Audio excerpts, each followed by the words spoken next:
समन्वयादितरतश्चार्धेष्वभिज्ञस्वराट् तेने ब्रह्महृदाय आदिकवये मुह्यन्ति यः सूरयः तेजो वारिमुदां यथा विनिमयो यत्र त्रिसर्गो मृषा धाम्ना स्वेन सदा निरस्तकुहकं सत्यं परं धीमहि धर्मः प्रोज्झितकैतवोऽत्र परमो निर्मत्सराणां सदाम् वेद्यं वास्तवस्तु शिवदं तापत्रयोन्मूलनम् श्रीमद्भागवते महामुनिकृते किं वा परैरीश्वरः सद्यो हृद्यवरुध्यतेऽत्र कृतिभिः शुश्रूषुभिस्तक्षणात् नारायणं नमस्कृत्य नरं चैव नरोत्तमं देवीं सरस्वतीं व्यासं ततो जयमुदीरयेत् यं प्रव्रजन्तमनुपेतमपेतकृत्यं द्वैपायनो विरहकातर आजुहाव पुत्रेति तन्मयतया तरवोऽभिनेदुः तं सर्वभूतहृदयं मुनिमानतोऽस्मि श्रीमद्भागवतं पुराणतिलकं यद्वैष्णवानां धनं यस्मिन् पारमहंस्यम् एकममलं सत्यं ज्ञानं परं गीयते यत्र ज्ञानविरागभक्तिनैष्कर्म्यमाविष्कृतं निगमकल्पतरोर्गलितं फलं शुकमुखादमृतद्रवसंयुतं पिबत भागवतं रसमालयं मुहुरहो रसिका भुवि भावुकाः ज्ञानानन्दमयं देवं निर्मलस्फटिकाकृतिम् आधारं सर्वविद्यानां हयग्रीवमुपास्महे श्रीरङ्गसिंहगिरिदेशिकपादसेवा प्राप्ताखिलद्रविडवेदरहस्यजातं श्रीगौतमान्वयजमाश्रितभागधेयं गोपालदेशिकमहं शरणं प्रपद्ये संसारसागरे मग्नं दीनं मां करुणानिधे कर्ममोहगृहीताङ्गं मामुद्धर भवार्णवात्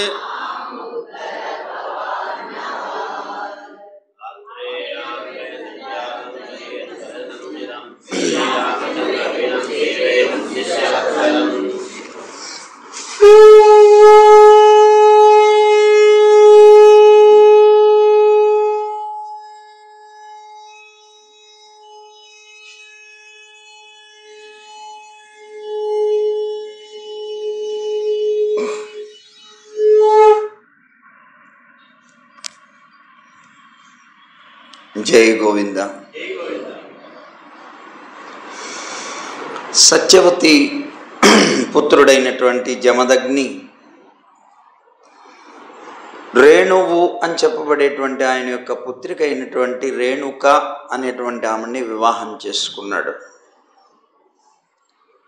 ఈ రేణుకకి జమదగ్ని వలన వసుమానుడు మొదలైనటువంటి సంతానం కలిగారు.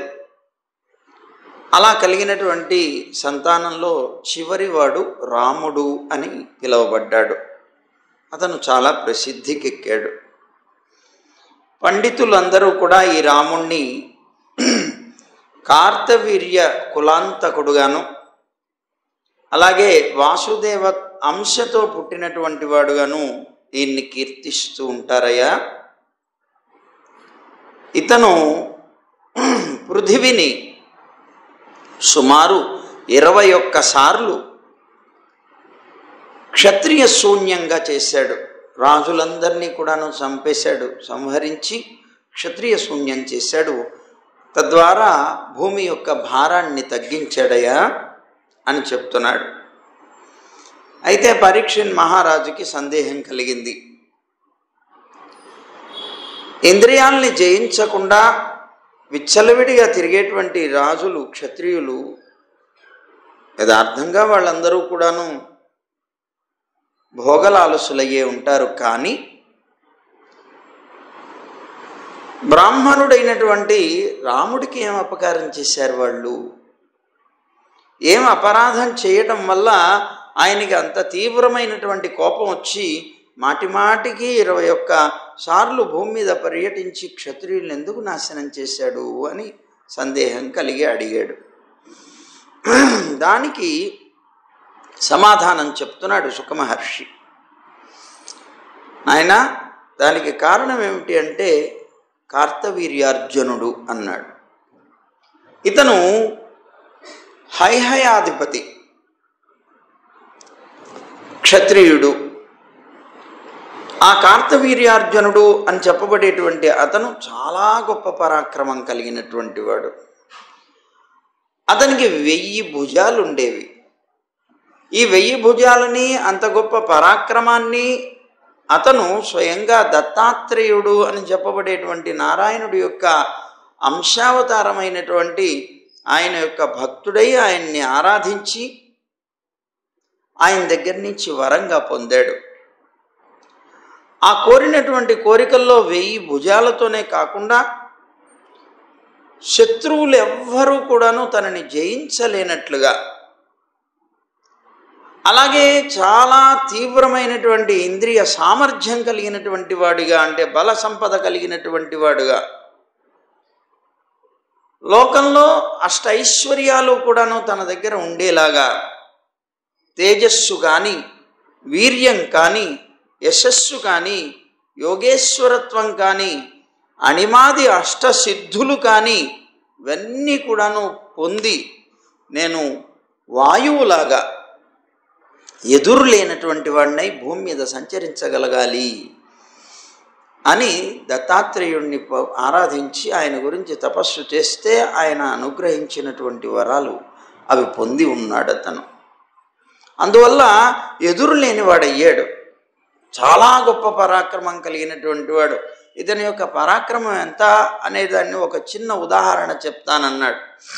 ఏమిటి అనంటే, ఒకసారి ఇతను కార్తవీర్యార్జునుడు వైజయంతి మాలను ధరించి కొంతమంది స్త్రీలతో కలిసి నర్మదా అని పిలువబడేటువంటి నదిలో క్రీడిస్తున్నాడు. చాలా ఆనందంగా వాళ్ళందరితో కూడా క్రీడిస్తూ ఉన్నప్పుడు అతనికి వచ్చినటువంటి మదం వల్ల అతను వాళ్లతో ఆడుతూ నదీ ప్రవాహాన్ని అడ్డుకున్నాడు తన యొక్క బలం చేత. అలా ప్రవహిస్తూ ఉండేటువంటి ఆ నది కాస్త ఆగిపోయింది, తన యొక్క ప్రవాహాన్ని నిలుపుకొని వెనక్కి మరలింది. అయితే అదే సమయంలో రావణాసురుడు దిగ్విజయయాత్ర చేస్తూ వస్తున్నాడు. ఆ వస్తూ ఆ నర్మదా నదీ తీరంలోనే తాను తన యొక్క కుటీరాన్ని, శిబిరాన్ని నిర్మించుకొని అక్కడ దేవతార్చనం చేసుకుంటున్నాడు. సరిగ్గా ఎప్పుడైతే ఇతను ఈ కార్తవీర్యార్జునుడు తన యొక్క బాహువులతోటి ఆ నదిని అడ్డుకున్నాడో ఆ ప్రవాహం వెనక్కి మరలి వెళ్ళి అతని యొక్క కుటీరాన్ని ముంచేసింది, ఆయన యొక్క శిబిరాన్ని ముంచేసింది. సహించలేకపోయాడు. తాను భగవదారాధనలో ఉన్నాడు, తన స్థానాన్ని ముంచేశాడు ఎవరని అని చాలా తీవ్రమైనటువంటి కోపం వచ్చింది. వెంటనే అతను ఎవరిలా చేశారని వెతుకుతూ ఉంటే అర్జునుడు కనిపించాడు. కార్తవీర్యార్జునుడు చాలా తీవ్రమైన కోపంతో అతని మీద యుద్ధానికి బయలుదేరాడు. అతనితో యుద్ధం జరిగింది చాలా తీవ్రంగా. చివరికి కార్తవీర్యార్జునుడి ముందు ఎవ్వరూ కూడాను పనికి రారు అని వరం ఉన్నది కనుక రావణాసురుడు ఓడిపోయాడు. ఆ రావణాసురుడు ఓడిపోతే రావణాసురుడిని బంధించాడు. ఇతను బంధించి ఈడ్చుకొని తీసుకొని వెళ్ళాడు తన రాజ్యానికి తీసుకొని వెళ్ళి కారాగారంలో పడేశాడు వాడిని, రావణాసురుడిని. కొంతకాలం అక్కడ ఉంచాడు. చివరికి తన మీద దయ కలిగి అతని మీద వదిలిపెట్టేశాడు. జాగ్రత్త, ఎప్పుడూ బలవంతులతోటి వైరం పెట్టుకోకు అని హెచ్చరిక ఇచ్చి మరీ పంపించాడు. సరే, ఇలా ఉంటూ ఉన్న రోజుల్లో ఒకసారి కార్తవీర్యార్జునుడు వేట కోసం అని బయలుదేరాడు. అలా వేటాడుతూ అడవిలో తిరుగుతున్నాడు. అదృష్టవశాత్తు అతను జమదగ్ని ఆశ్రమానికి వెళ్ళాడు. ఆ అడవిలో ఉన్నటువంటి జమదగ్ని ఆశ్రమంలోకి ప్రవేశించాడు. అతని వెనకాల చాలా సైన్యం ఉన్నది. సరే, సైన్యంతో పాటు రాజుగారు వచ్చేటప్పటికే ఆ జమదగ్ని అతన్ని ఆహ్వానించి గొప్పగా ఆతిథ్యాన్ని ఇచ్చాడు. అతనికి కావలసినటువంటి పదార్థాలు, ఆహారం కానీ సురని కానీ ఆ ఉన్నటువంటి సైన్యంతో సహా అతనికి అన్నిటినీ కూడాను, అంటే వచ్చిన తర్వాత ఆతిథ్యం ఇస్తాను అంటే ఇతను నవ్వి, స్వామి మీరు బ్రాహ్మణులు, మీరు ఇంతమంది సైన్యానికి నాకు ఏం ఆతిథ్యం ఇవ్వగలరు అన్నాడు. ఏం పర్వాలేదు, నేను ఆతిథ్యాన్ని ఇస్తానన్నాడు. అని తన దగ్గర కామధేను అనేటువంటి ధేను ఉన్నది. ఆ ధేనువు దగ్గరికి వెళ్ళాడు. అతను వెళ్ళి ఆ ధేనువుని ప్రార్థించాడు. మన ఇంటికి చాలామంది అతిథులు వచ్చారు, వారికి తగినట్లుగా, వారి యోగ్యతకి తగినట్లుగా కావలసినటువంటి భోగాలన్నీ కూడా అనుగ్రహించమని. ఎప్పుడైతే ఆ కామధేనువుని ప్రార్థించారో ఆ కామధేనువు యొక్క శక్తి వల్ల అందరికీ కూడాను అద్భుతమైనటువంటి భోగాలు లభించాయి. ఆశ్చర్యపోయాడు ఇతను కార్తవీర్యార్జునుడు. నన్ను చూస్తే కుటీరంలో ఉన్నాడు, ఇతను ఎంత పేదరికంగా మనం ఇచ్చేటువంటి వాటితో బ్రతికేటువంటి వాళ్ళు ఇంత గొప్పగా అద్భుతమైనటువంటి రాజరికమైనటువంటి రాజభోగాల్ని మాకు ఎలా ఇవ్వగలిగాడు అనేటువంటి సందేహం కలిగి వెంటనే ఆయన్ని ప్రార్థించాడు. ఎలా వచ్చినాయి మీకు ఇవన్నీ? మీరు ఎలా ఇంత గొప్పగా ఇది ఇవ్వగలిగారు అంటే అప్పుడు కామధేనువును చూపించాడు అతను. ఇదిగో దీని యొక్క అనుగ్రహం చేత నేను నీకు ఆతిథ్యాన్ని ఇవ్వగలిగాను అన్నాడు. చాలా ఆశ్చర్యం వేసింది. అయితే మరి మీ దగ్గర ఉన్నటువంటి కామధేనువు ఏది కోరితే అది ఇస్తుందా? అన్నీ ఇస్తుంది అన్నాడు. మాకు నిత్యం జరిగేటువంటి కార్యాలకు కావలసినటువంటివన్నిటినీ అదే సమకూరుస్తుంది అన్నాడు. ఓ, అయితే మిమ్మల్ని ప్రార్థిస్తున్నాను, నాకు ఈ గోవుని ఇచ్చేయండి అన్నాడు. కామధేనువుని నాకు ఇచ్చేయండి అన్నాడు. ఇది నా ప్రాణం, నేనెలా ఇస్తానన్నాడు. నిత్యం మాకు కావలసినవన్నీ కూడాను అదే అందిస్తుంది. యజ్ఞ సంభారాలు కానీ, యజ్ఞానికి కావలసిన మన ఘృతం కానీ, పాలు కానీ అన్నీ అవే ఇస్తుంది. అలాంటి దాన్ని నేనెలా ఇస్తాను? మాకు ఆధారం అది అన్నాడు తాను. లేదు, ఇది అన్ని గోవులు లాంటిది కాదు, మీకు దీని బదులు 1,00,000 గోవులు ఇస్తా, ఇంకా అంతకన్నా మీరు ఎన్ని కోలితే అన్ని ఇస్తాను, కానీ ఈ గోవును నాకు ఇచ్చేసేయండి అన్నాడు. ఎందుకు అనంటే ఏదైనా సరే విశేషమైనటువంటి వస్తువు ఎప్పుడూ కూడా రాజుల దగ్గరే ఉండాలి. లోకంలో అన్నిటికన్నా శ్రేష్టమైనటువంటి వస్తువులు ఉండవలసింది రాజుల దగ్గర కనుక, నేను రాజును కనుక నువ్వు నాకు సమర్పించాలన్నాడు, ఇవ్వాలన్నాడు. నేను ఇవ్వనంటే ఇవ్వనన్నాడు అతను. చివరికి అతనికి చాలా తీవ్రమైనటువంటి కోపం వచ్చింది. వెంటనే తన భటుల్ని పిలిచాడు కొంతమందిని. దాన్ని అతను ఇవ్వడం కాదు, మనమే తీసుకొని వెళ్ళాలి, మనం రాజులం అన్నాడు. వెంటనే దాన్ని బంధించి పట్టుకురండి అన్నాడు. వెంటనే వాళ్ళు వచ్చారు, ఆ గోవుని బంధించారు, ఈడ్చుకొని తీసుకొని వెళ్ళిపోతున్నారు. ఆ సమయంలో ఈ జమదగ్ని యొక్క కుమారుడు అక్కడ లేడు, రాముడు. సరే, ఈ గోవును అలా తీసుకొని ఈడ్చుకొని వెళ్ళిపోతున్నారు.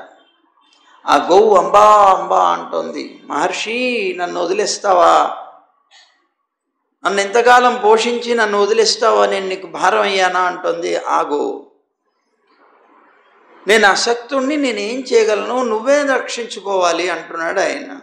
నిన్ను వదలడం నాకు ఇష్టం లేదు, కానీ అతను బలవంతంగా తీసుకుని వెళుతున్నాడు అని ఈయన అంటున్నారు. సరే, మొత్తం మీద మదించినటువంటి వాడై అహంకారంతో దూడ ఏడుస్తున్నా కూడా ఆ కామధేనువుని బలవంతంగా తీసుకుని వెళ్ళిపోయాడు అపహరించి. సరే, అతను వెళ్ళిపోయిన తర్వాత మొత్తం ఆశ్రమం అంతా కూడాను దుఃఖమయంగా ఉంది. సరిగ్గా ఆ సమయంలో రాముడు ప్రవేశించాడు. బయటికి వెళ్ళినటువంటి రాముడు ఆశ్రమానికి వచ్చి చూసేటప్పటికే ఆశ్రమంలో అందరూ కూడాను చాలా దుఃఖంతో ఉంటే ఏమిటి అని అడిగాడు. ఏమైంది, ఎందుకు ఇలా ఉన్నారు అని తండ్రి గారిని అడిగితే వెంటనే జరిగిన విషయం అంతా చెప్పాడు.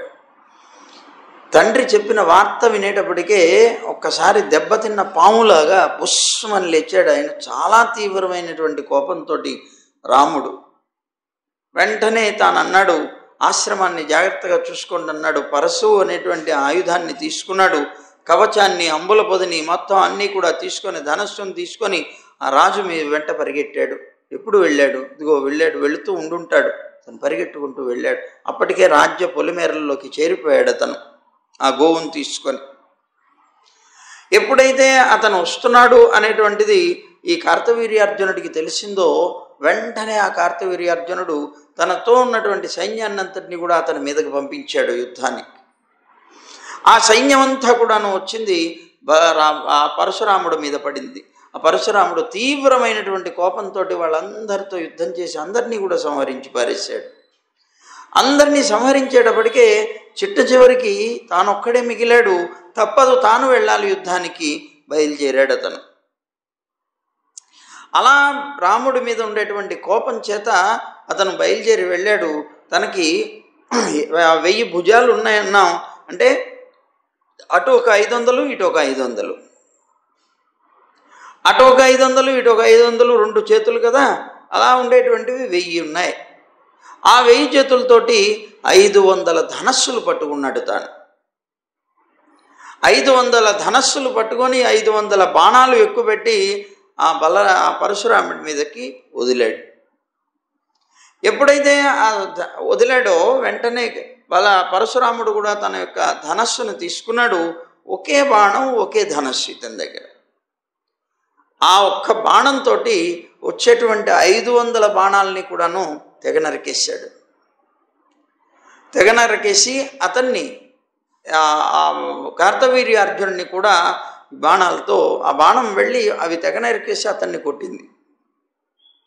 చాలా కోపం వచ్చింది కార్తవీర్యార్జునుడికి. నేను వేసిన 500 బాణాలను ఒక బాణంతో కొట్టేసి ఆ బాణం నన్ను వచ్చి కొట్టిందని తీవ్రమైనటువంటి కోపం వచ్చి వెంటనే ఆ పరశురాముడి మీదకి పరిగెట్టుకుంటూ వెళ్ళాడు.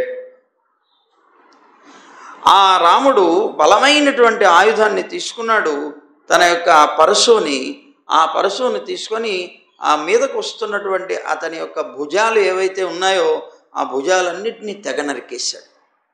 500 భుజాలు అంటే మొత్తం 1000 చేతులు నరికి పారేశాడు. వెంటనే అతని దాంతో ఆ చేతుల్ని నరికేసి అతని యొక్క శిరస్సును కూడా పరశువుతో కొట్టిపారేశాడు. శిరస్సు కూడా తెగి పడిపోయింది. ఎప్పుడైతే తన తండ్రి పరంపదించాడో వెంటనే అతని యొక్క పుత్రులు 10,000 మంది ఉన్నారట. 10,000 మంది సంతానం. వాళ్ళందరూ కూడాను భయంతో పరిగెట్టి పారిపోయారు.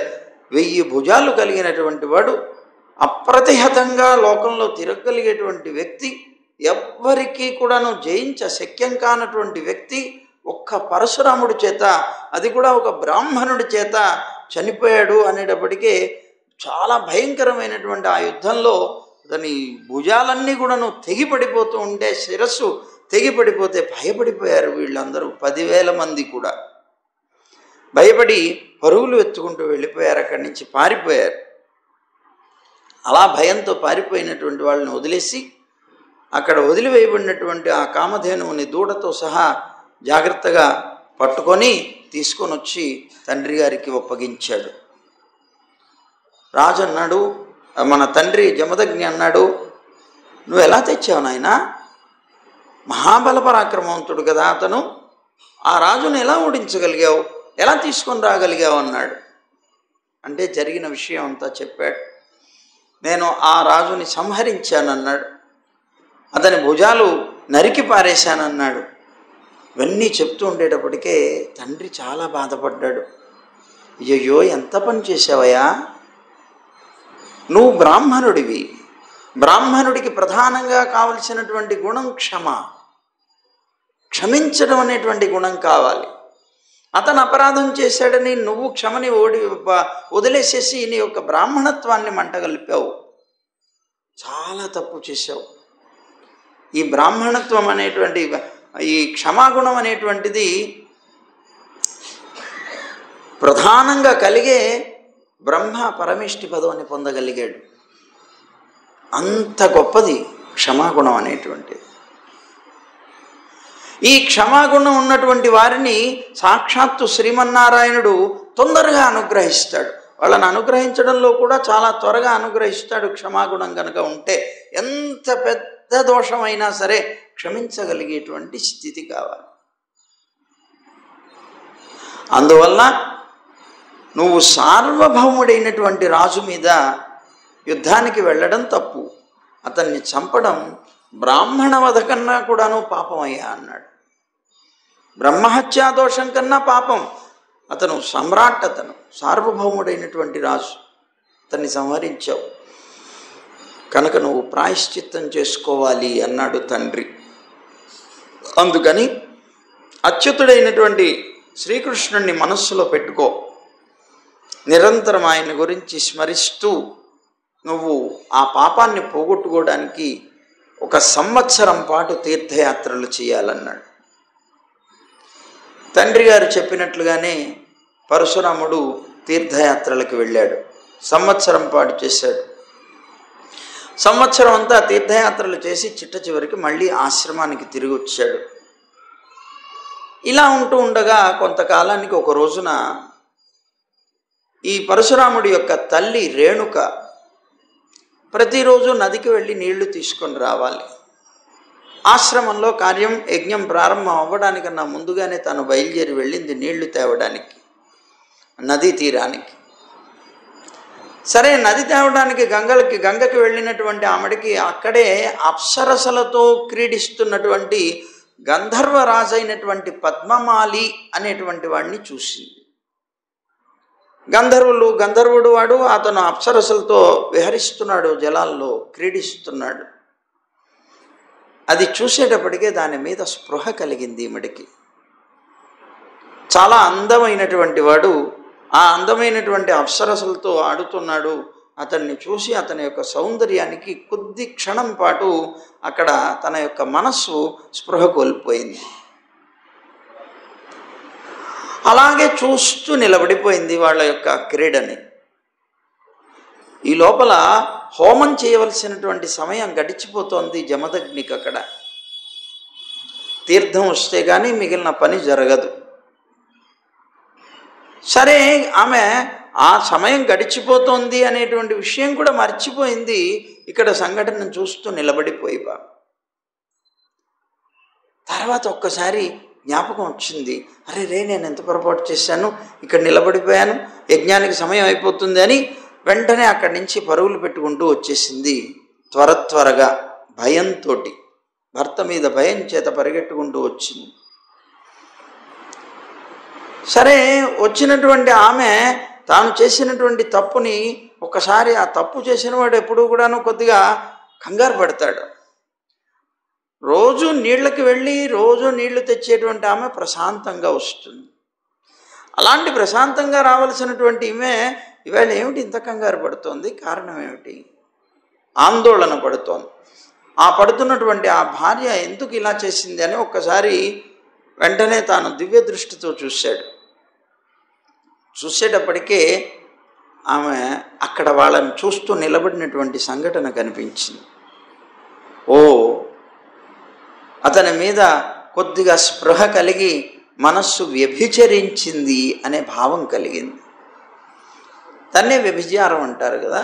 ఆ వ్యభిచారాన్ని పొందింది అనేటువంటి భావం కలిగి వెంటనే తీవ్రమైనటువంటి కోపం వచ్చింది భార్య మీద అతనికి. ఆ కోపంతో వెంటనే పుత్రుల్ని పిలిచారు. ఇలా రండరా అంటే పుత్రులందరూ కూడా వచ్చారు.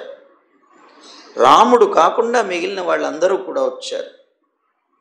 వస్తే అప్పుడు ఆ పిల్లలందరినీ శాసించాడు ఈయన. ఏమని? ఇదిగో ఈ పాపిని వధించండి అన్నాడు. ఈ పాపి ఇప్పుడు వ్యభిచార బుద్ధితో వచ్చింది, అలాంటి ఈ పాపిని మీరు వెంటనే నరికేసేయండి తల అన్నాడు. ఆ పిల్లలు అంగీకరించలేదు. ఎలా చేసినా కూడా మేము ఆవిడికి సంతానం కదా, సంతానమైనటువంటి మేము తల్లిని ఎలా చంపమంటావు అన్నాడు. ఆమెడ వల్ల పుట్టాం, ఆమెడ పాలు తాగి పెరిగాం, ఆమెడ యొక్క కనుసలల్లో మెలిగాం, మేమంతా అలాంటి తల్లిని ఎలా చంపమంటావు అన్నాడు. మేము చంపమన్నారు వాళ్ళు. సరే, ఆజ్ఞ పాటించినటువంటి ఈ సోదరులు ఎవరైతే ఉన్నారో వీళ్ళందరినీ పక్కకు పంపించేశాడు. పంపించేసి వెంటనే యమ దగ్గర రాముణ్ణి పిలిచాడు. నువ్వురా అన్నాడు. ఈ తల్లి శిరస్సుని ఖండించేయి, నీది నా ఆజ్ఞ, నా ఆజ్ఞని పాలించు నువ్వు అన్నాడు. చంపేయమన్నాడు. వెంటనే పరశురాముడు తాను అనుకున్నాడు మనస్సులో, ఇప్పుడు నేను కనుక చంపలేదు అంటే తండ్రి నన్ను శపిస్తాడు. తీవ్రమైన కోపంతో ఉన్నాడు. నా సోదరులు చేసినటువంటి పనికే నన్ను శపిస్తాడు. దానికన్నా నేను కనుక ఆ పని చేశాననుకో అనుగ్రహిస్తాడు. ఇతను మామూలు సామాన్యమైనటువంటి శక్తి కలవాడు కాదు, మహానుభావుడు, అద్భుతమైనటువంటి శక్తి కలవాడు. చనిపోయిన వాళ్లను కూడా బ్రతికించగలిగిన శక్తి ఈయనలో ఉన్నది. అది తెలుసు తన కుమారుడైనటువంటి పరశురాముడికి. నేను తండ్రి యొక్క ఆజ్ఞని ఉల్లంఘించకుండా వెళ్ళి తల్లిని కనుక చంపేస్తే ఆ తర్వాత తప్పనిసరిగా నన్ను అనుగ్రహించి వరం ఇస్తా అంటాడు. ఆ వరాన్ని ఇదిగో మా తల్లిని మళ్ళీ నేను బ్రతికించేటువంటి ప్రయత్నం చేస్తాను అనుకున్నాడు. అనుకుని పరశురాముడు అలాగే అని తల వంచి ఆ కత్తి తీసుకొని వెళ్ళాడు. వెళ్ళి తల్లి యొక్క శిరస్సును నరికేశాడు. నా ఆజ్ఞని పాటించినటువంటి నీ సోదరుల యొక్క శిరస్సులు కూడా ఖండించమన్నాడు. ఖండించేశాడు. తల్లిని సోదరుల్ని అందరినీ సంహరించేశాడు పరశురాముడు.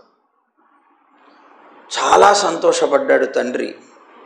నువ్వు నా ఆజ్ఞని పాటించావు, చేయటానికి శక్యం కానటువంటి పనిని కూడా నా ఆజ్ఞ కోసం నువ్వు చేసావయ్యా, చాలా సంతోషిస్తున్నాను.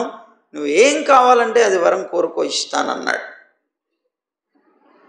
అప్పుడు అన్నాడు, చనిపోయినటువంటి వ్యక్తులందరూ, నా తల్లి, నా సోదరులు అందరూ కూడా మళ్ళీ జీవించాలన్నాడు.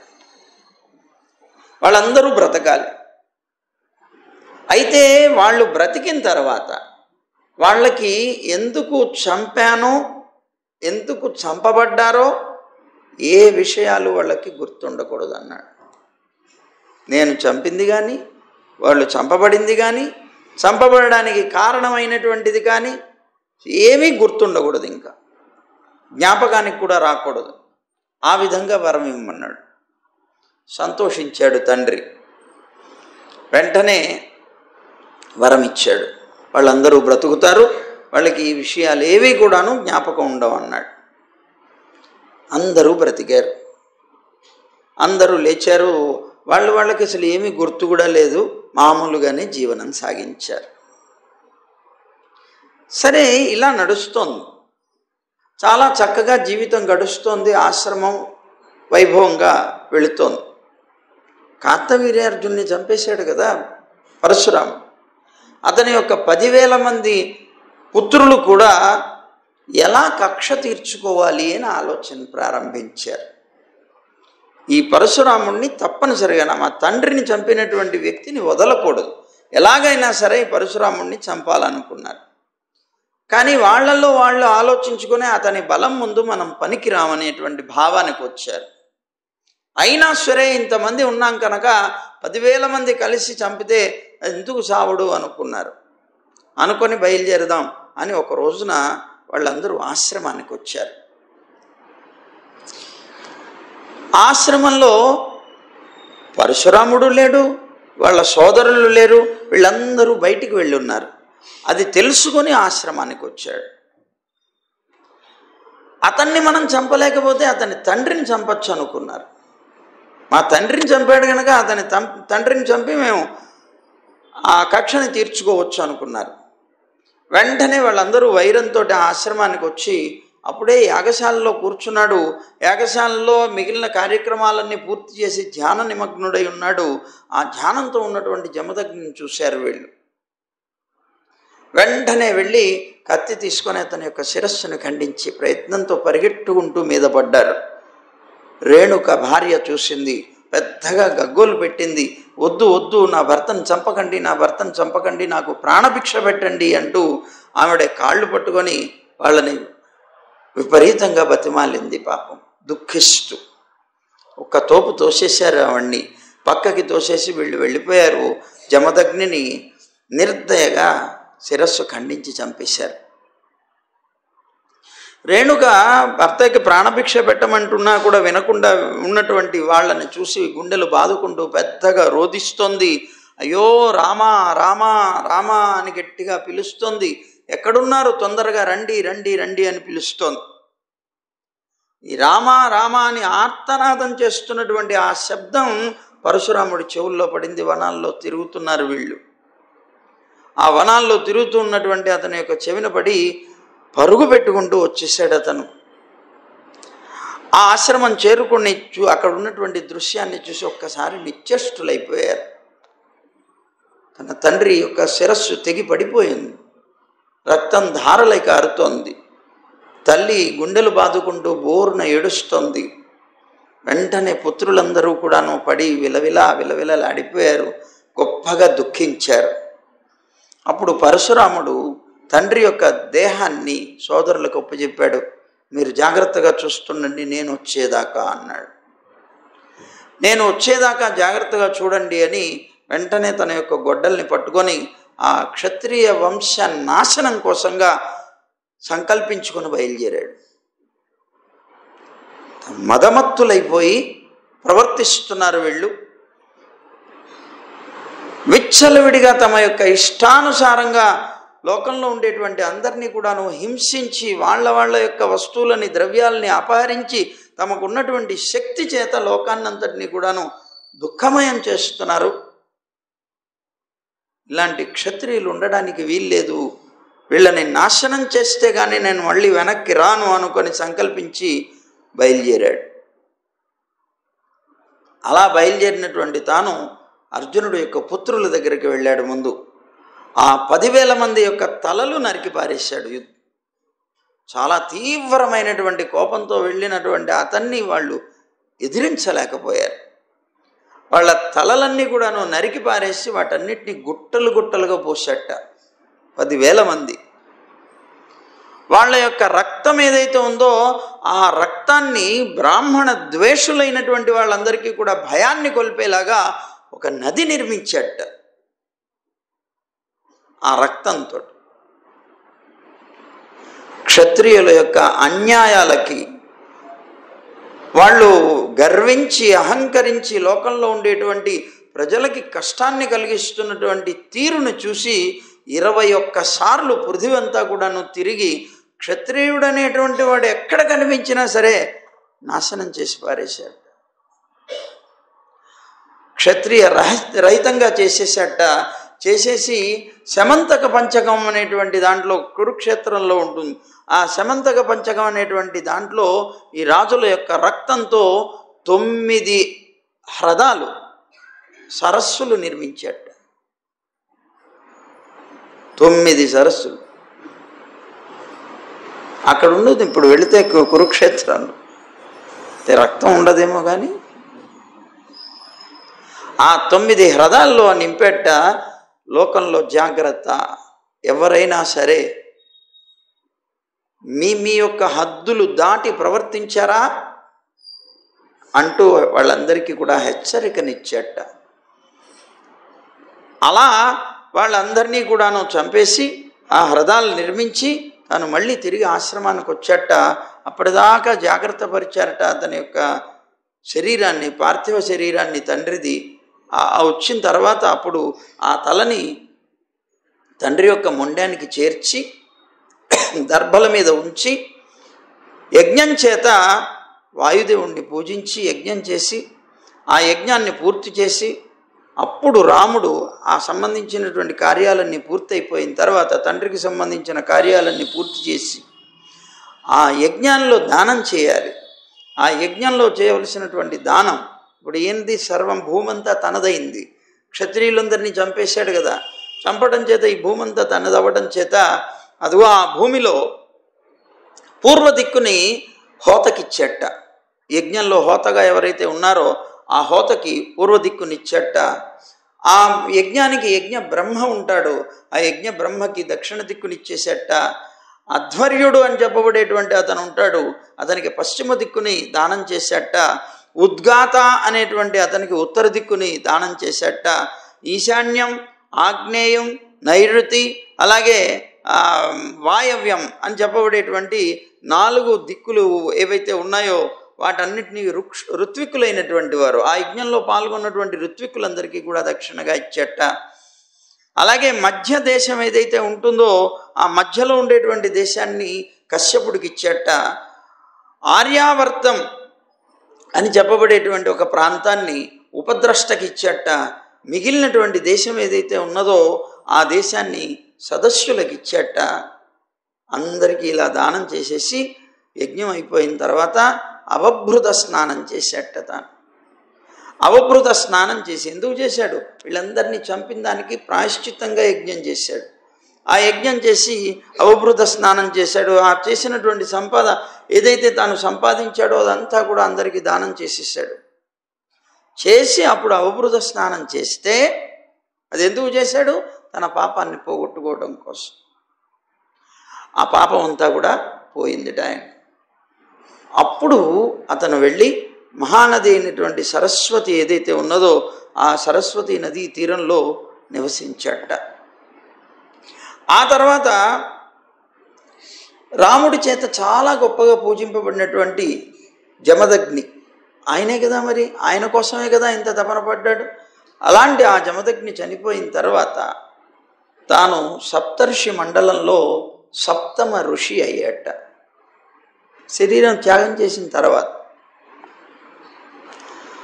సప్తర్షి మండలంలో ఒక ఋషి అయ్యాడు, అది కూడా 7వ ఋషి అయ్యాట అని చెప్తూ సుఖమహర్షి పరీక్షణ్ మహారాజుకు, రాజా, రాముడు కూడా, పరశురాముడు కూడా రాబోయేటువంటి మన్వంతరంలో వేద ప్రవర్తకుడవుతాడు అన్నాడు. వేద ప్రవర్తకుడవుతాడు, ఆయన కూడా సప్త ఋషుల్లో ఒక ఋషి అవుతాడు. ఆయన ఇప్పటికీ ఉన్నాడయా అన్నాడు. ఎప్పుడో జరిగిన సంఘటన అది. ఈవేళకి పరీక్షణ్ మహారాజుకి చెప్తున్నటువంటి సుఖమహర్షి తానున్నాడు, ఈవేళకి ఉన్నాడు. ఎక్కడున్నాడు, మహేంద్ర పర్వతంలో ఉన్నాడు. ఇప్పటికీ ఉన్నాడు, ఆ రోజు కాదు, ఈవేళకి కూడా ఉన్నాడు. మహేంద్ర పర్వతంలో నివసిస్తాట ఆయన, ఎందుకంటే చిరంజీవి ఆయన. అలాగా ఉన్నటువంటి ఆయన మహేంద్ర పర్వతంలో నివసిస్తున్నాడయా. అలాగే నారాయణుడు భృగువంశంలో జన్మించాడు. ఈ భృగువంశంలో ఈ పరశురామ రూపంలో జన్మించి ఈ భూమికి భారమైనటువంటి వాళ్ళు ఎవరైతే ఉంటారో ఆయా క్షత్రియులందరినీ కూడా నాశనం చేశాడు అని పరశురాముడి యొక్క చరిత్రను చెప్పి, ఇక తల్లి ఉన్నది సత్యవతి యొక్క కుమారుడు జమదగ్ని. ఆ జమదగ్ని యొక్క మనవడు పరశురాముడు. ఎందుకని సత్యవతికే పుట్టవలసిన వాడు పరశురాముడు, కానీ జమదగ్నిని ఆవిడ కోరడం వల్ల ఆ కోరికని తీరుస్తూ నీకు మనవడు పుడతాడులే, క్షాత్ర గుణాలు కలిగి, పుత్రుడు కాదు అన్నాడు. అందువల్ల జమదగ్ని పుట్టాడు. గాధి అదే మన సత్యవతికి ఇతను పుట్టాడు. అదిగో అప్పుడు ఆ రుచికుడు అనేటువంటి వాడు చెప్పాక సత్యవతిని వివాహం చేసుకున్నాడు. వాళ్ళిద్దరికీ జమదగ్ని పుట్టాడు.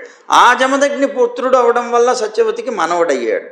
కనుక తన భర్త ఇచ్చినటువంటి వరం ప్రకారంగా మనవడు పరశురాముడై క్షాత్రగుణం కలిగినటువంటి వాడు అయ్యాడు. మరి గాధి ఉన్నాడు, గాధి యొక్క భార్య అంటే ఈ సత్యవతి యొక్క తల్లి, ఆవిడకి కూడా ఒక చెరువు ఇచ్చాడు. ఆవిడ యొక్క పుత్రుడు బ్రాహ్మణుడు అవ్వాలి, కానీ జన్మక్షాత్రమే కదా, ఆ క్షత్రియ జన్మలో పుట్టాలి. ఇంతకీ ఆ గాధి యొక్క పుత్రుడు ఎవరు? విశ్వామిత్రుడు. ఆ గాధికి పుట్టినటువంటి వాడు గొప్ప తేజస్సు కలిగినటువంటి విశ్వామిత్రుడు. ఈ విశ్వామిత్రుడు తన తపోబలం చేత, పుట్టింది క్షత్రియ కులంలో అయినా తన తపోబలం చేత ఒకే జన్మలో వర్ణాన్ని కూడా మార్చుకోగలిగాడు, బ్రాహ్మణ వర్ణంలోకి వెళ్ళిపోగలిగాడు. సాధ్యం కాదు అందరికీ. ఒక వర్ణంలో పుట్టినవాడు అదే జన్మలో తన వర్ణాన్ని మార్చుకోవడం అనేటువంటిది సాధ్యం కాదు. సరే, దానికి కారణం వేరు. దానికి కారణం ఏమిటి అనంటే, ఒకసారి ఇప్పుడు ఎలాగైతే ఈ జమదగ్ని మహర్షికి ఈ మన అర్జునుడి వల్ల జరిగిందో అలాగే జరిగింది అది కూడా.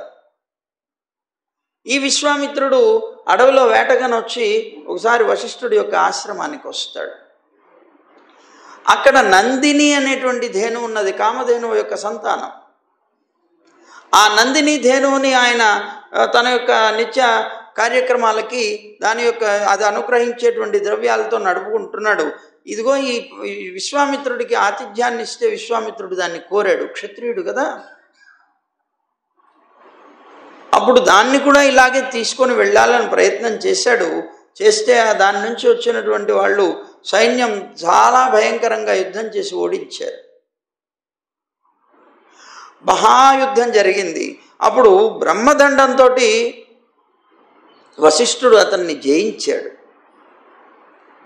విశ్వామిత్రుడికి మహాహంకారం ఉండేది. క్షత్రియుణ్ణి నేను, నా క్షాత్ర బలంతో అంతటినీ కూడా నాశనం చేయగలను అనుకునేటువంటి వ్యక్తి ఒక బ్రాహ్మణుడికి ఓడిపోవడం సహించలేకపోయాడు. చిచి చిచి, నేను క్షాత్రబలం చాలా గొప్పది అనుకుంటున్నాను, కానీ బ్రహ్మబలం ముందు ఇది ఎందుకు పనికిరాదు అని తెలుసుకున్నాడు. కనుక నేను ఎట్లాగైనా సరే బ్రాహ్మణుణ్ణి కావాలి అనేటువంటి పట్టుదలతోటి తపస్సు చేశాడు కొన్ని వేల సంవత్సరాలు. సరే, ప్రతి ఒక్కొక్క 1000 సంవత్సరాలు చేస్తూ ఉంటే ఏదో ఒక రకమైనటువంటి ఆటంకం వచ్చి మళ్ళీ తపస్సు పోవడం, మళ్ళీ ఇంకో దిక్కుకు వెళ్ళడం, అక్కడ తపస్సు చేయడం, ఇలాగ అనేక రకాల విధానాల్లో అతను తపస్సు చేశాడు. చిట్ట చివరికి చతుర్ముఖ బ్రహ్మ వచ్చాడు. అప్పటిదాకా అనేక సార్లు తపస్సు చేసినప్పుడు వచ్చినప్పుడు రాజర్షి లేదా ముందు ఋషి, తర్వాత రాజర్షి. అతను క్షత్రియుడు, క్షత్రియుడైనటువంటి వాడు ఋషి అయ్యాడు, తర్వాత రాజర్షి అని పిలిచాడు. నాకు ఇవన్నీ అక్కర్లేదు, నేను బ్రహ్మర్షిని కావాలన్నాడు. అందుకని మళ్ళీ చేశాడు తపస్సు. అరే నాన్న, ఒకే జన్మలో వర్ణం మార్చుకోవడం కష్టం అన్నాడు.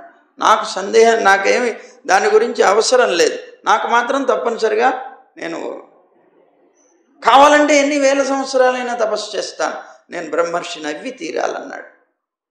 ఆ పట్టుదలతోటి ఎన్ని ఆటంకాలు వచ్చినా సరే మళ్ళీ మళ్ళీ మళ్ళీ మళ్ళీ తపస్సు చేసి చిట్ట చివరికి చతుర్ముఖ బ్రహ్మని కుదరదు అని అతనే ఇతన్ని బ్రహ్మర్షి అని పిలిచాడు. నువ్వు పిలిస్తే నాకు సంబంధం లేదు, నువ్వు పిలిస్తే నాకేమిటి, నువ్వు పిలిస్తే నేను బ్రాహ్మణుని అయ్యానని నేను అనుకోలేను, మరి ఎవరు పిలవాలన్నాడు? ఆ వశిష్ఠుడు పిలవాలన్నాడు. వశిష్ఠుడి చేత నన్ను బ్రహ్మర్షి అని అనిపించు, నేను అంగీకరిస్తానన్నాడు. అప్పుడు వశిష్ఠుడిని పిలిచి వశిష్ఠుడి చేత బ్రహ్మర్షి అని పిలిపించాడు. అంతటి గొప్ప శక్తి కలిగినటువంటి వాడు, సృష్టికి ప్రతి సృష్టి చేసిన వాడు, సాక్షాత్తు రాముడికి కూడా గురువు అయినటువంటి వాడు. ఎంతవాడు విశ్వామిత్రుడు. ఇతను అలా అయ్యాడు. ఇతనికి 100 మంది సంతానం ఉన్నారు. అతనికి 100 మంది సంతానం, వశిష్ఠుడికి కూడా. ఆ 100 మంది సంతానంని చంపేశాడు. ఇదిగో మళ్ళీ ఇతని సంతానాన్ని కూడా అతను చంపాడు. వీళ్ళిద్దరికీ గొప్ప వైరం, వశిష్ఠుడికి విశ్వామిత్రుడికి. సరే, మంచిది, 100 మంది పుత్రులు ఉన్నారు ఇతనికి. వీళ్ళల్లో మధ్యమ పుత్రుడి పేరు మధుచ్ఛందుడు అని. మధుచ్ఛందుడు. సరే, అతని వల్ల ఇతర పుత్రులు ఎవరైతే ఉన్నారో ఆ పుత్రులందరికీ కూడా మధుచ్ఛందులు అనేటువంటి పేరే వచ్చిందిట ఈ మధుచ్ఛందుడి వల్ల అందరికీ. సరే, విశ్వామిత్రుడు భృగువంశంలో పుట్టాడు. అదే మన విశ్వామిత్రుడు కాదు. విశ్వామిత్రుడు ఏం చేశాడు, ఒకసారి అజీగర్తుడు అనే ఒకతను ఉన్నాడు. అతను భృగువంశంలో పుట్టాడు. ఆ భృగువంశంలో పుట్టినటువంటి అజీగర్తుడు అని చెప్పబడేటువంటి అతని యొక్క సంతానం ఉన్నాడు శునశ్శేపుడు అని. మనం ఇంతకుముందు చెప్పుకున్నప్పుడు చెప్పాం. విశ్వామిత్రుడు మన సత్యహరిశ్చంద్రుడి యొక్క కుమారుడు రోహితుడు వెళ్ళి కొనుక్కొని వచ్చాడు యజ్ఞ పశువుగా అని చెప్పి శునశ్శేపుడు గురించి చెప్పాం. ఆ శునశ్శేపుణ్ణి ఒక కారణం చేత అక్కడికి వెళ్ళి యజ్ఞంలో అతను శరణాగతుడైతే అతన్ని రక్షించాడు.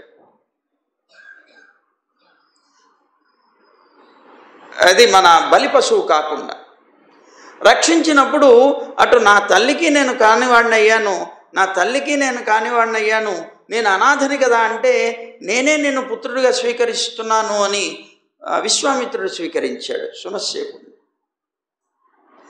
ఆ శునశ్శేపుడు విశ్వామిత్రుడి యొక్క పుత్రుడయ్యాడు. అతని దగ్గర వెళ్ళాడు.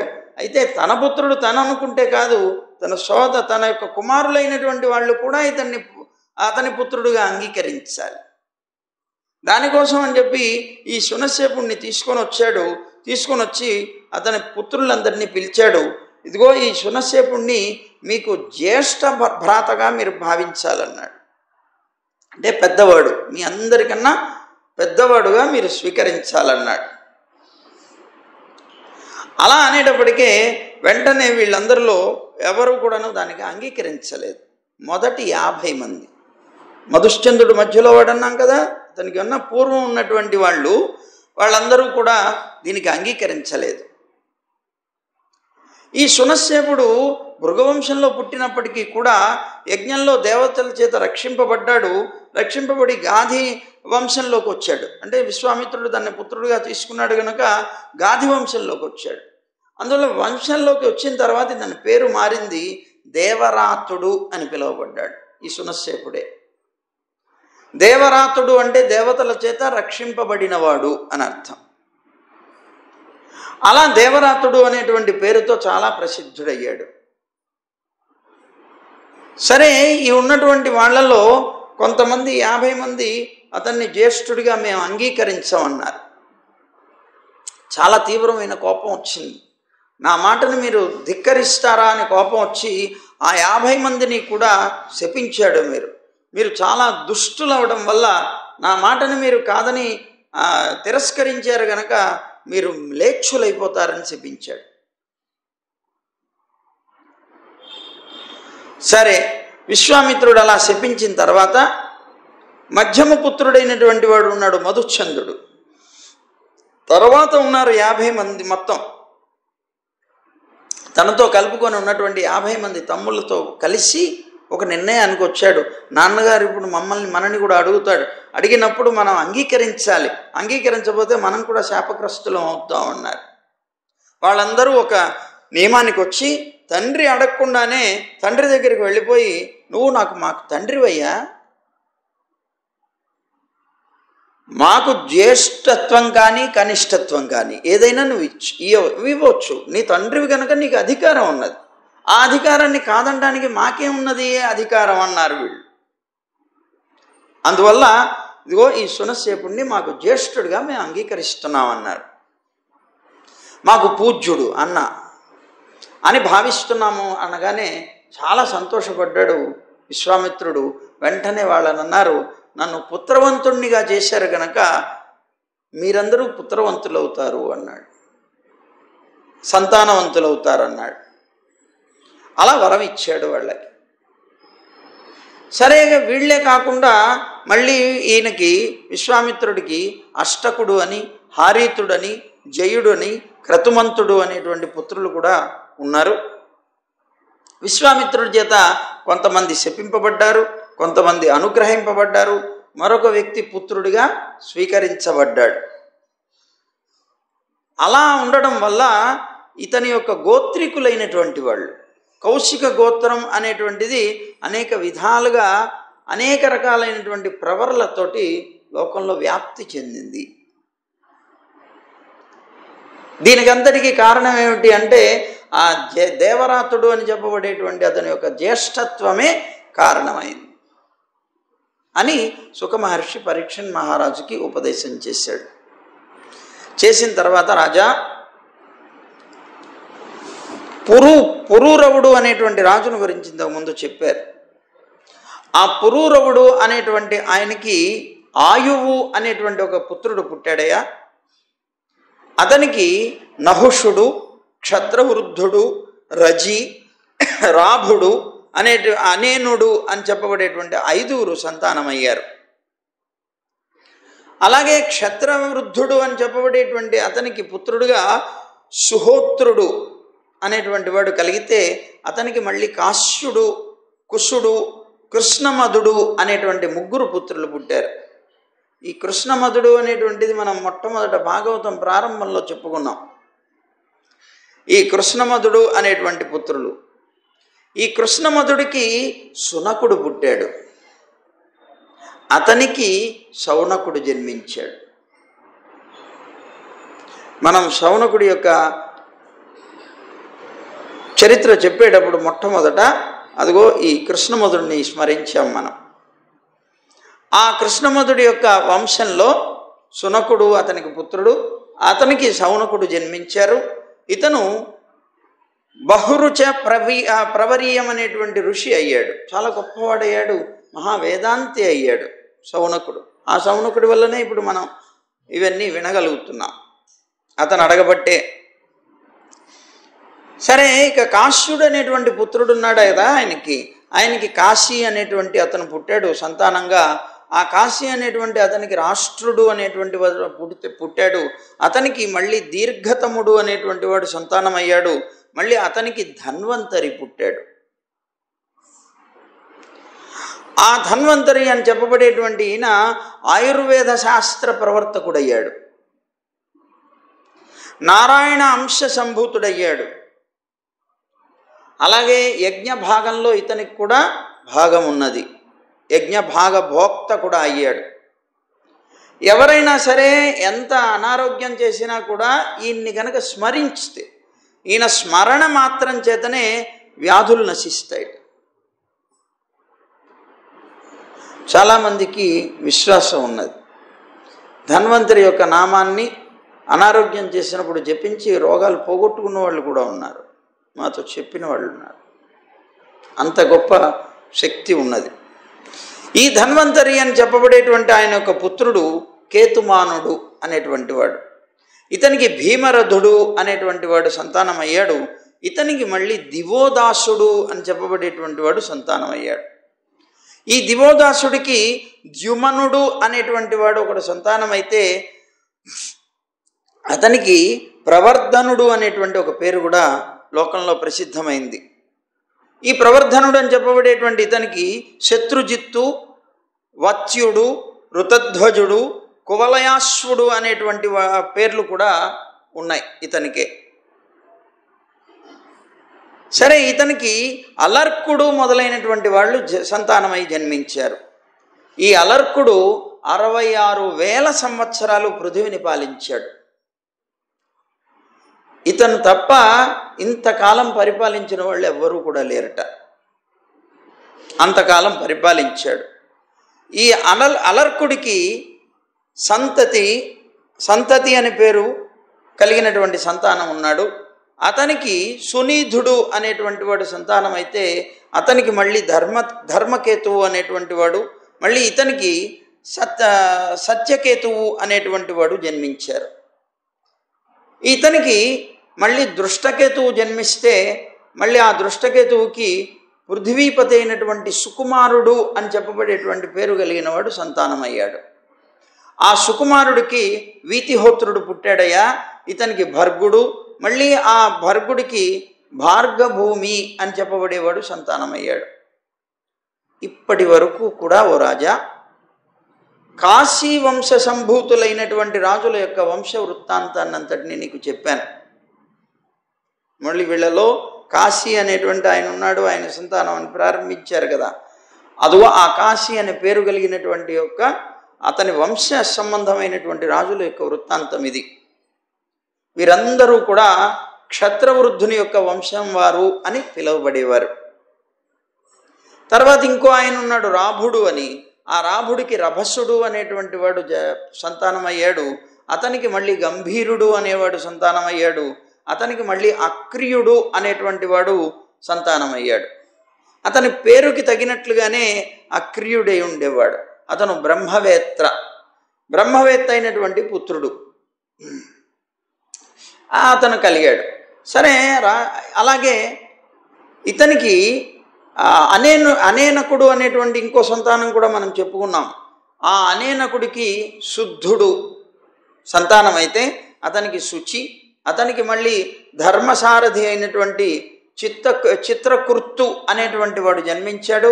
అతనికి శాంతరజుడు అనేటువంటి వాడు సంతానమయ్యాడు. మళ్ళీ ఈ శాంతరజుడికి ఆత్మతత్వవేత్త అయినటువంటి వాళ్ళు సంతానమయ్యారు. ఎందుకంటే ఇతను ప్రత్యేకంగా స్వయంగా ఆత్మతత్వవేత్త అయి ఉన్నాడు. ఎవరు? శాంతరజుడు అని చెప్పబడేవాడు. ఈ శాంతరజుడు ముక్తి పొందడానికి కావలసినటువంటి క్రియలన్నీ చేస్తున్నట్ట. అందువల్ల ఇతనికి సంతానం లేదు. ప్రధానం అది. మనం ఇందాక చెప్పుకున్నటువంటి సంతానం వీడికి ఇతనికి లేదు. ఇతనే ఆత్మతత్వవేత్త, ఇతనికే సంతానం లేకుండా ఉన్నాడు. ముక్తి పొందడానికి తగినటువంటి వాడయ్యాడు, యోగ్యుడయ్యాడు. అందువల్ల ఇతనికి సంతానం లేరు. ఇంతకుముందు చెప్పుకున్నటువంటి వారిలో రజి అనేటువంటి ఒక ఆయన ఉన్నాడు. ఆ రజి అని చెప్పబడేటువంటి అతనికి చాలా బలం కలిగినటువంటి 500 మంది పుత్రులు సంతానమయ్యారు. దేవతల యొక్క ప్రార్థనని అనుసరించి ఈ రజి చాలా గొప్ప బలవంతుడు. దైత్యుల్ని చంపడానికి రజిని వచ్చి దేవతలు ప్రార్థించారట. ఆ రజి దైత్యుల్ని వధించడానికి వెళ్ళి వాళ్ళకి సహకరించి ఆ దైత్యులందరినీ కూడాను చంపి స్వర్గానికి వచ్చేట. అదే ఇంద్రుడికి స్వర్గాన్ని ఇచ్చేసేట.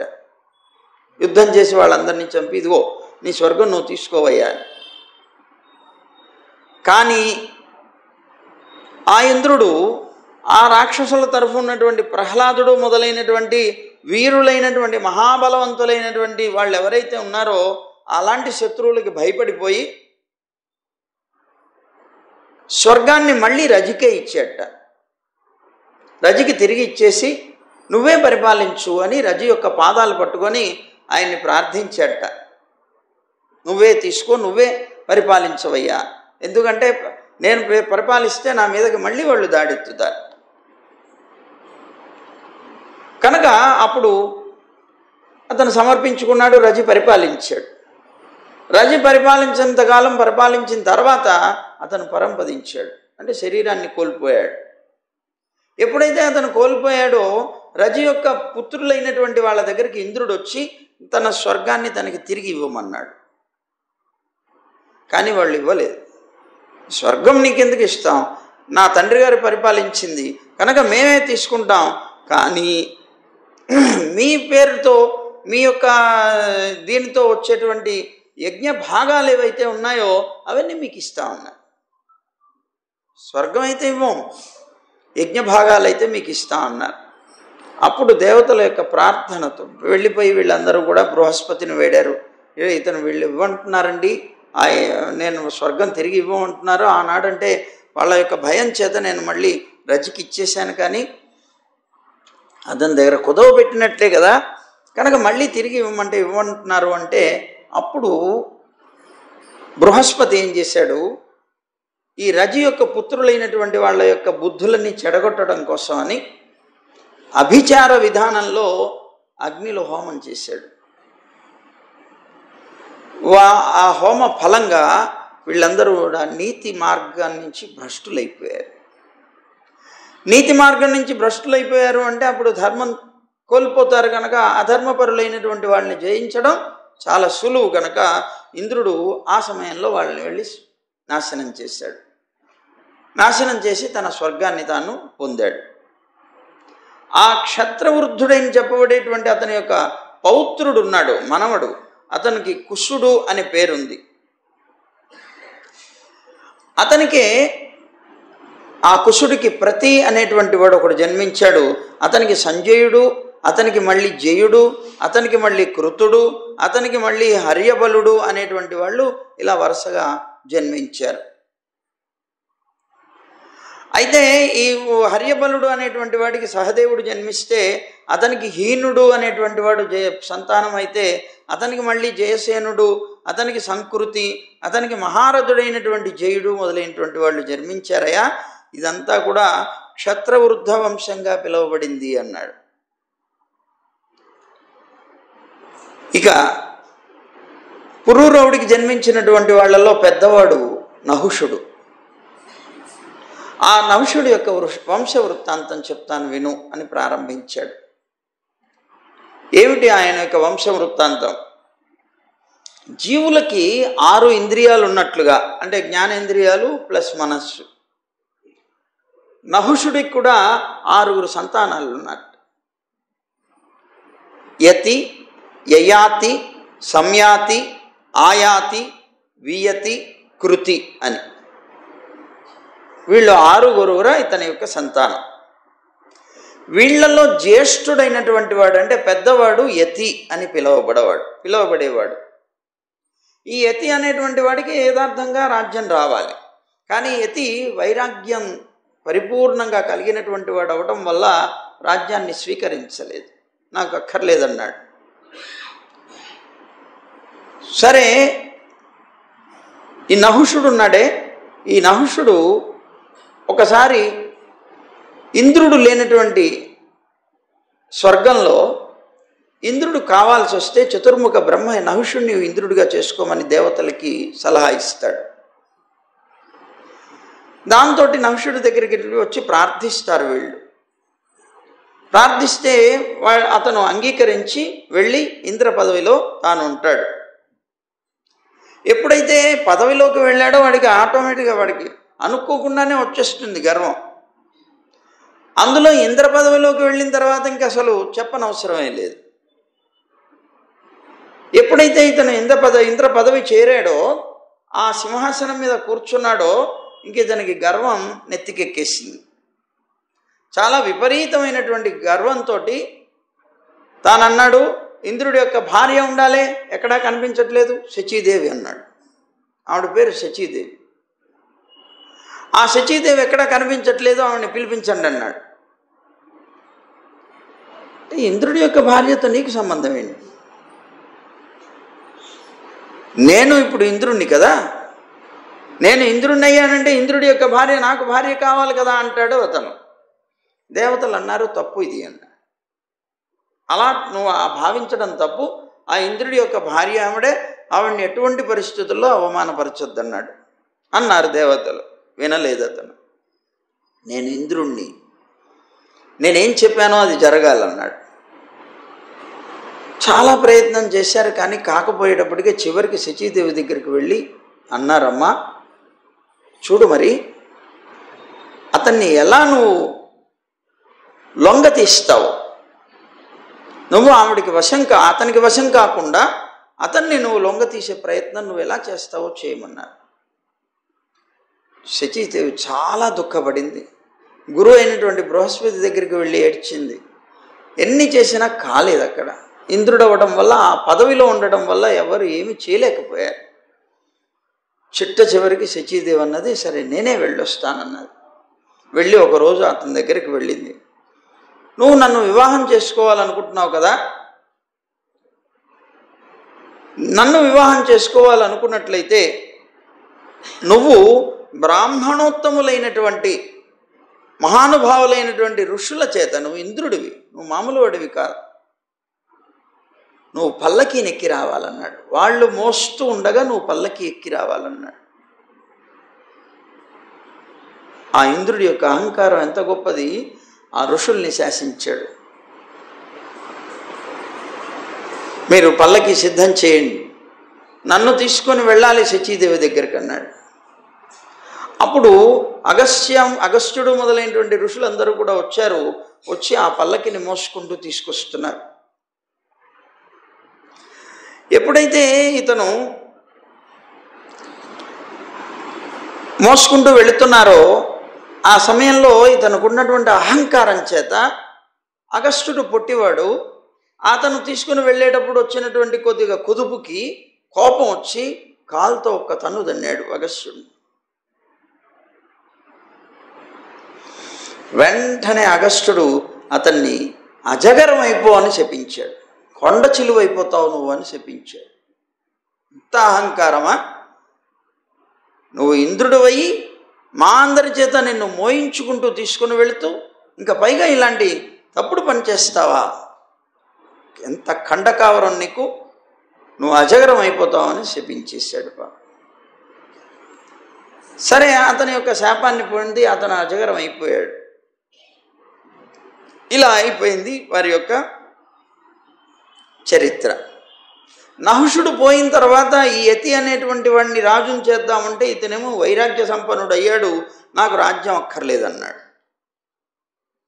ఎప్పుడైతే ఇతను రాజ్యం అక్కర్లేదన్నాడో అతని తర్వాత అతనికే రాజ్యం రావాలి కనుక యయాతి అని చెప్పబడేటువంటి అతనికి రాజ్యం వచ్చింది.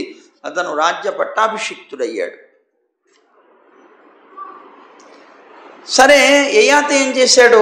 తన కనిష్ట సోదరులైనటువంటి వాళ్ళు ఉన్నారు, వాళ్ళకి మరి రాజ్యం లేకుండా వాళ్ళందరూ అనాథలు ఎలా అవుతారు అని అతను మళ్ళీ నలుగురికి 4 దిక్కుల్ని పాలించుకోమని ఇచ్చాడు.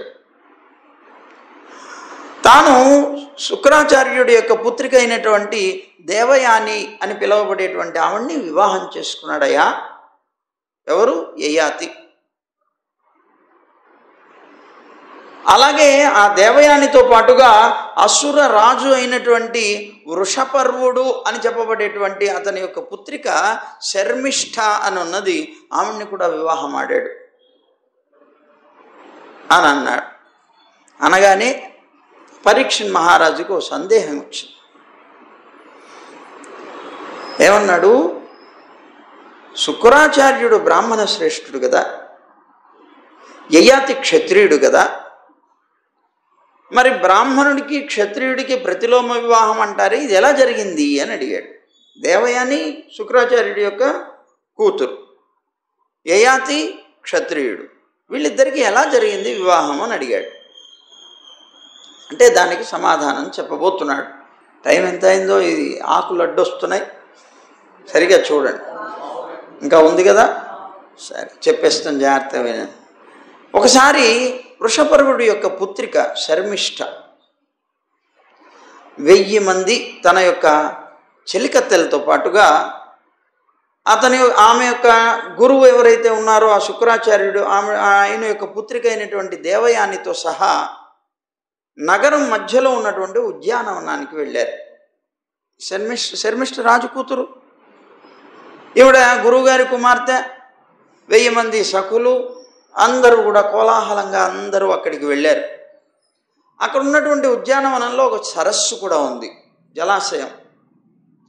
సరే, అక్కడంతా విహరించిన తర్వాత వీళ్ళందరూ దాంట్లో స్నానం చేయాలనేటువంటి భావం కలిగింది. వెంటనే వాళ్ళ వస్త్రాలని తీసి దాంట్లో తటంలో దిగారు, స్నానం చేశారు. చాలాసేపు జలక్రీడలు ఆడిన తర్వాత అటువైపుగా పార్వతీదేవితో కలిసి శివుడు వృషభవాహనం మీద వస్తూ కనిపించాడు. ఎప్పుడైతే అటువైపు శివుడు వస్తున్నాడో అతన్ని చూసి వెంటనే సిగ్గుపడి వీళ్ళందరూ కూడాను తీరంకి వెళ్ళిపోయి వాళ్ళ యొక్క వస్త్రాలు ధరించాలి అనేటువంటి ఉద్దేశంతో తొందరపడ్డారు. ఆ సమయంలో పాపం శర్మిష్ఠ రాజకుమార్తె దేవయాని, గురుపుత్రిక అయినటువంటి దేవయాని యొక్క వస్త్రాల్ని ధరించేసింది. ఆ హడావుడిలో ఎప్పుడైతే దేవయాని యొక్క వస్త్రాలు ధరించిందో, దేవయాని తన వస్త్రాలను వెతుకుతూ అవి కనిపించకపోయేటప్పటికే ఎక్కడున్నాయని చూస్తే శర్మిష్ఠ ధరించేటప్పటికి విపరీతమైనటువంటి కోపం వచ్చింది దేవయానికి. వెంటనే అనేక రకాలుగా దూషించింది. యజ్ఞంలో ఆడకుక్క యజ్ఞ సంబంధమైనటువంటి హవిస్సును స్పృశించినట్టు నువ్వు స్పృశించావు అన్నది. నా వస్త్రాల్ని నువ్వు ధరించావు. లోకంలో నా గురువు చాలా పూజ్యుడైనటువంటి వాడు.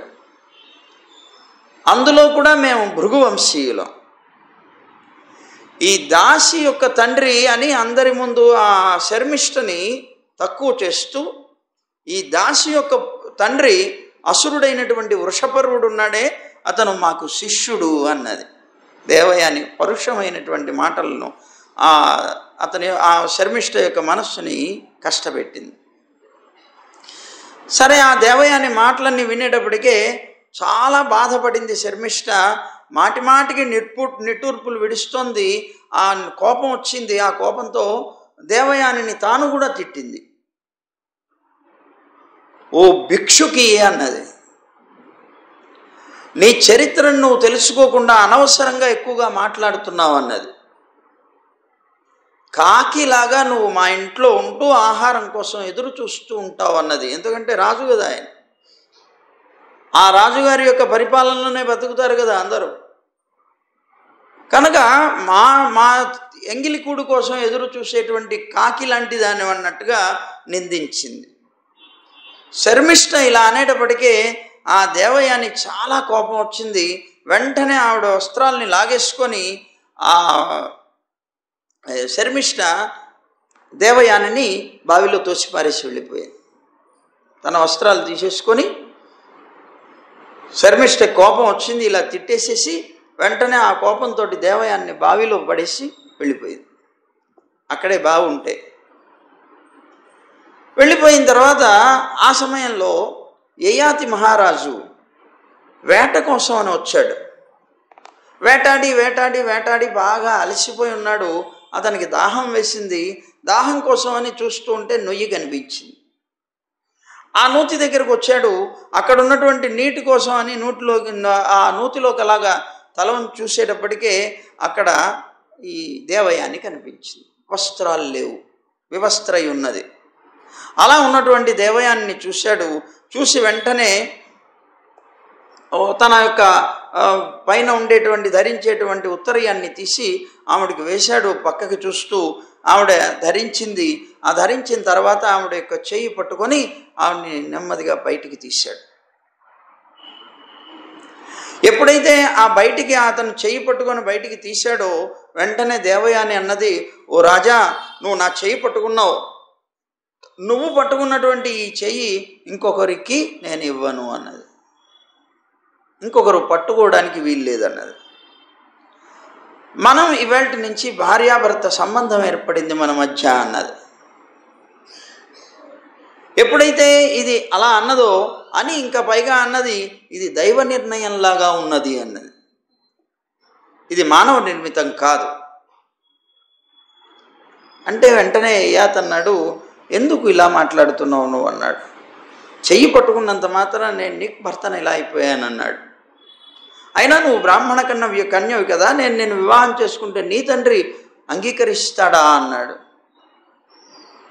అంటే అప్పుడు దేవయాని తన చరిత్ర చెప్పింది. ఎందుకు నేను ఈ మాట అనవలసి వచ్చింది అనేటువంటి విషయాన్ని చెప్పింది. ఎందుకు అనవలసి వచ్చింది అని అంటే మధ్యాహ్నం చెప్పింది.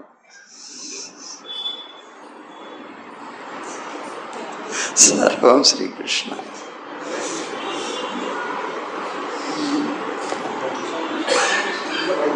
మరి ఆకులు తొలగిస్తే కానీ మాకు సమయం తెలియదు.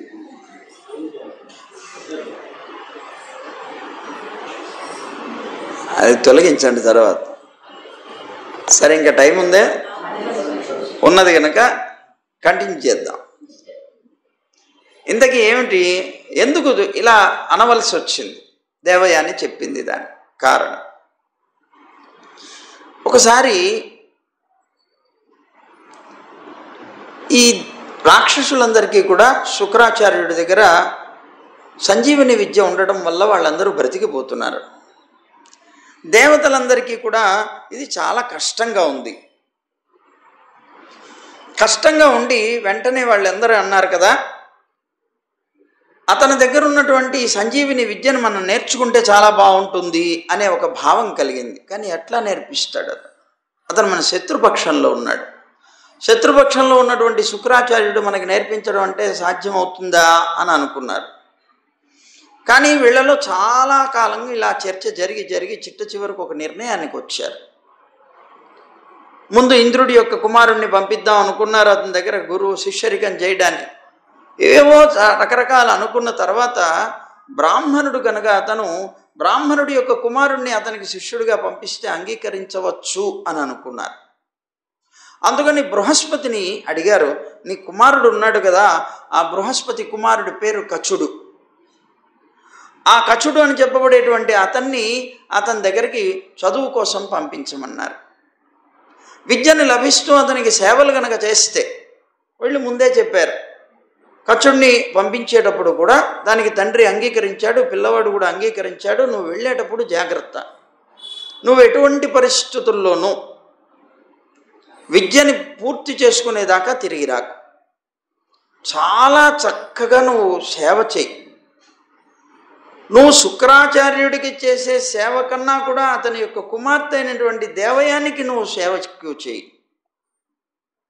ఆమెని కనుక నువ్వు సంతోషపెట్టావు అంటే నీకు కావలసినటువంటి విద్య నీకు లభిస్తుందన్నాడు. ఎందుకు అనంటే శుక్రాచార్యుడికి ఆవిడంటే చాలా ప్రీతి, కూతురంటే.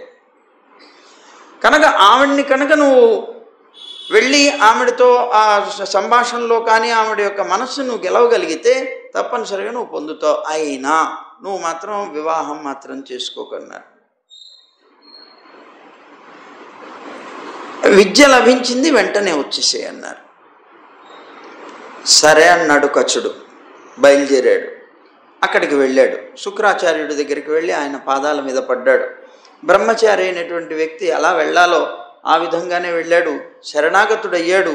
నేను దేవతల పక్షం నుంచి వచ్చిన వాడిని అనే అహంకారం చూపించలేదు. చాలా వినయ విధేయతలతో అతను వెళ్ళేటప్పటికే ఎప్పుడైనా రావాల్సిన క్రమంలో వచ్చినప్పుడు శిష్యుడికి గురువు తప్పనిసరిగా బోధ చెయ్యాలి, పరీక్షించాలి. అతనిలో క్షమ ఉన్నదా లేదా, పరీక్షలన్నిటికీ కూడా ఇతను నెగ్గాడు.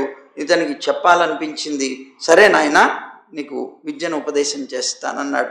ఇతను శరణాగతుడైన తర్వాత చాలా చక్కగా ప్రార్థించిన ఇతనికి రోజు చదువు చెప్తున్నాడు, విద్యను బోధిస్తున్నాడు. అయితే గురువు గారి దగ్గర చదువుకునేటప్పుడు కొన్ని నియమాలు ఉంటాయి. ఆ నియమాల్ని తప్పనిసరిగా పాటించాలి. మనకి మహాభారతంలో ప్రారంభంలోనే వస్తుంది శిష్యుడు ఉండవలసినటువంటి లక్షణాలు ఏమిటి అనేటువంటి దానికి సంబంధించిన ఒక కథ చెప్తారు వ్యాస భగవానుడు. ఏమిటది అనంటే, ఉపమన్యువు అనేటువంటి ఒక కుర్రవాడు ఉన్నాడు, చిన్నవాడు. అతనికి ఉపనయనం అయిపోయింది.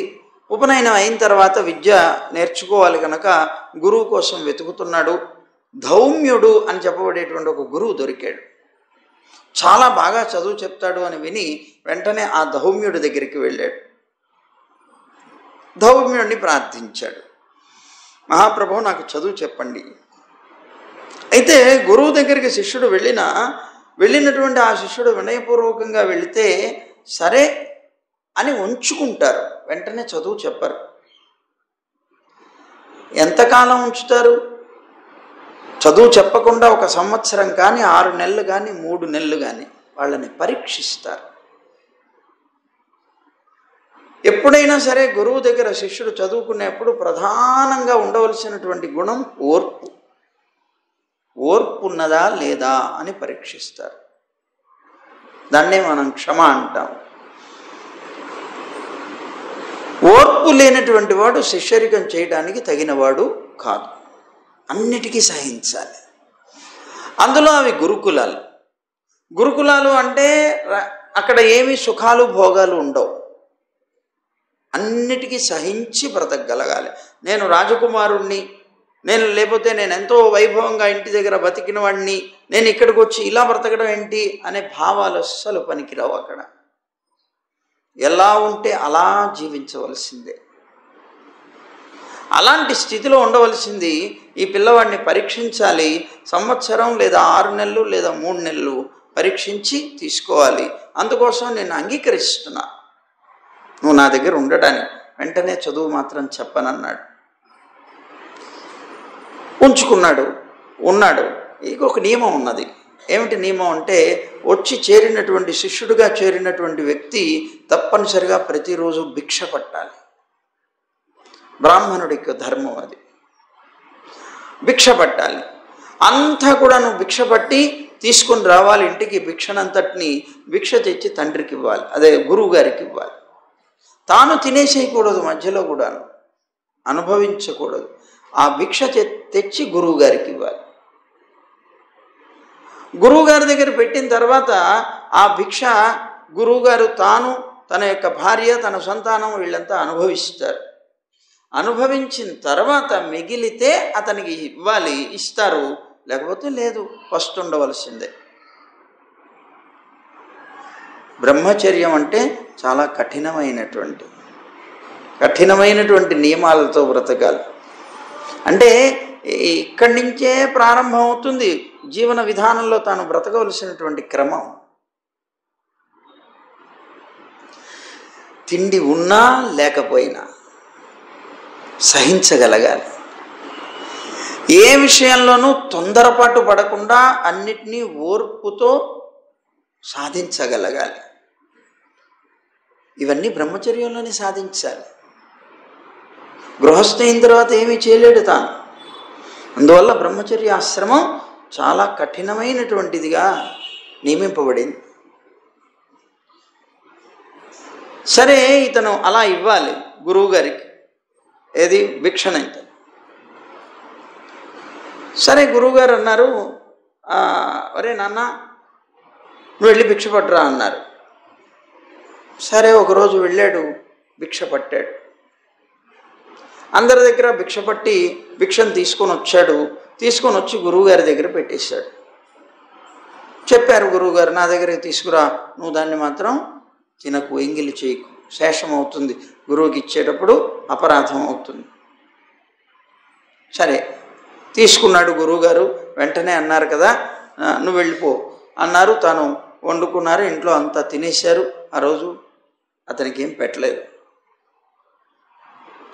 తిండి లేదు, ఆకలి వేస్తుంది. ఏం చేయాలో పాపం అతనికి తెలియలేదు. చిన్న పిల్లవాడు. ఆకలి వేస్తుంటే చిట్ట చివరికి అతను ఏం చేశాడు, తన ఆకలి పోగొట్టుకోవడం కోసం అని ఒకసారి భిక్షకి వెళ్ళొచ్చాడు కనుక ఆ క్రమం తెలిసింది. మళ్ళీ అతను వెళ్ళాడు భిక్షకి, ఆకలి వేసి తట్టుకోలేక. మళ్ళీ అతను భిక్షకు వెళ్ళి తిరిగేసి వచ్చాడు. తిరిగేసి కొంత సంపాదించుకొని వచ్చి తిన్నాడు. సాయంత్రం అయింది. గురువుగారు చూశారు, ఏమిట్రా నీలో ఆ తేజస్సు కనిపిస్తుంది, నీకు నేను తిండి పెట్టలేదే, తిండి పెట్టకపోతే వాడిపోవాలే ముఖం, నీ ముఖం వాడలేదు, నువ్వు తేజస్సుగా ఉన్నావు, ఏం చేశావు అని అడిగారు. అడిగితే శిష్యుడు అన్నాడు, గురువుగారు నేను ఎదురు చూశానండి, మీరు ఇంకా పెడతారు, ఇంకా ఏమన్నా ఇస్తారని ఎదురు చూశాను, మీరేమీ ఇవ్వలేదు, నాకు ఆకలి వేసిందండి, కడుపు కాలిపోతుంటే ఇంకేం చేయలేక మళ్ళీ ఒకసారి భిక్ష పట్టి వచ్చానండి అన్నాడు. భిక్ష పట్టి తెచ్చుకొని తిన్నానండి అన్నాడు. అయ్యయ్యో ఎంత పొరపాటు చేసావురా అన్నారు. ఏమండి గురువుగారు అన్నాడు, ఒక్కసారి భిక్ష పట్టిన వాళ్ళ దగ్గరికి మళ్ళీ భిక్షకు వెళ్ళకూడదు. భిక్ష పట్టడానికి కూడా విధానం ఉన్నది. వాళ్ళని గృహస్థుల్ని మాటిమాటికి ఇబ్బంది పెట్టకూడదు. అదే రోజు మళ్ళీ భిక్షకు వెళ్ళకూడదు. చాలా తప్పు చేసేవరా నాన్న అన్నాడు. అయ్యో గురువుగారు నాకు తెలియదు కదండి, పొరపాటు అయిపోయింది, క్షమించండి, మళ్ళీ రేపటి నుంచి భిక్షకు వెళ్ళండి అన్నాడు. సరే, మర్నాడు ఉదయం లేచాడు, భిక్షకు వెళ్ళమన్నాడు గురువుగారు, వెళ్ళాడు. ఆ తర్వాత ఏం చేశాడు సాయంత్రం చెప్పుకుందాం. సర్వం శ్రీకృష్ణ. గోవింద జయ జయ గోపాల జయ జయ,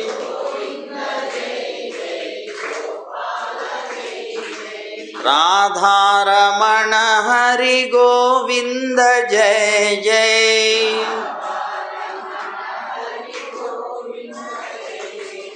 గోవింద జయ జయ గోపాల జయ జయ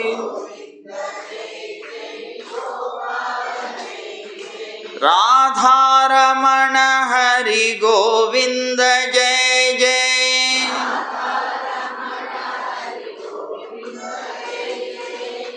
గోదారమణ హరి గోపాల జయ జయ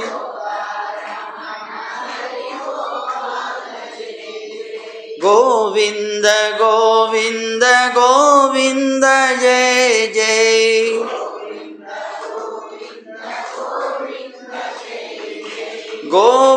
గోవర్ధనోద్ధార గోవింద జయ జయ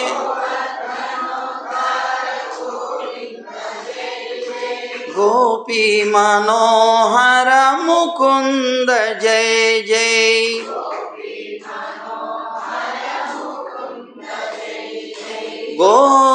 గోవర్ధనోద్ధార గోవింద జయ జయ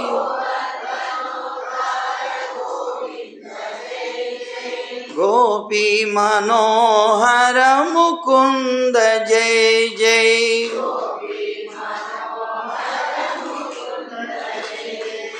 గోవింద జయ జయ గోపాల జయ జయ గోవింద జయ జయ గోపాల జయ జయ